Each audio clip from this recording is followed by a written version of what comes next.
कुणाचा जिंदाबाद जिंदाबाद आवाज कुणाचा आवाज कुणाचा राजीनामा द्या राजीनामा द्या राजीनामा द्या राजीनामा द्या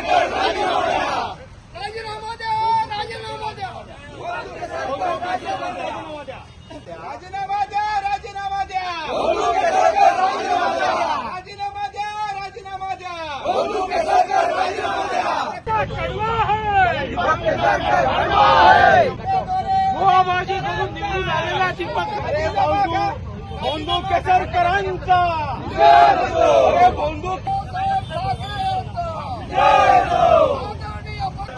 बंधू बाबाचं करायचं काय खाली डोकं वर पार उद्धव बाळासाहेब ठाकरे यांचा नीमचा पत्ता कडवा दीपक केसरकर जय भवानी जय शिवाजी जय भवानी जय शिवाजी आवाज कुणाचा जिंदाबाद जिंदाबाद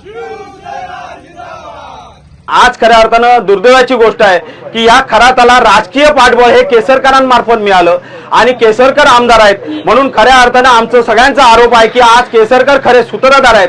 कारण राजकीय पाठबळ जर कोणाचं मिळालं, कारण केसरकरांनी हे मान्य केलेलं आहे, केसरकरांनी हे मान्य केलंय की मी सगळ्या अनेक राजकीय पुढाऱ्यांची ओळख ही मी ओळख त्यांची करून दिलेली आहे. त्यामुळे केसरकरांनी जर मान्य केलेलं आहे की जर मी बऱ्याचशा राजकीय पुढाऱ्यांची ओळख ही खरातांबरोबर करून दिलेली आहे तर खरे सूत्रधार हे दीपक केसरकर होतात. त्यामुळे खऱ्या अर्थानं सर्वप्रथम SIT मार्फत त्यांची चौकशी झाली पाहिजे.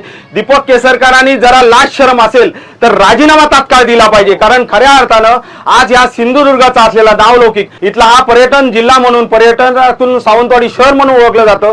याचा जो नावलौकिक यापूर्वीच्या ज्या राजकीय आमच्या लोकप्रतिनिधी असेल नेत्यांनी असेल मिळवलेला होता तो खऱ्या अर्थानं धुळीस मिळवण्याचं काम म्हणजे आज खऱ्या अर्थानं सिंधुदुर्ग जिल्ह्यावर सावंतवाडी विधानसभेवर कलंकाचा ठपका जर दीपक केसरकरांच्या माध्यमातून लागलाय त्याच्यामुळे त्यांचा राजीनामा घेणं तात्काळ गरजेचं आहे.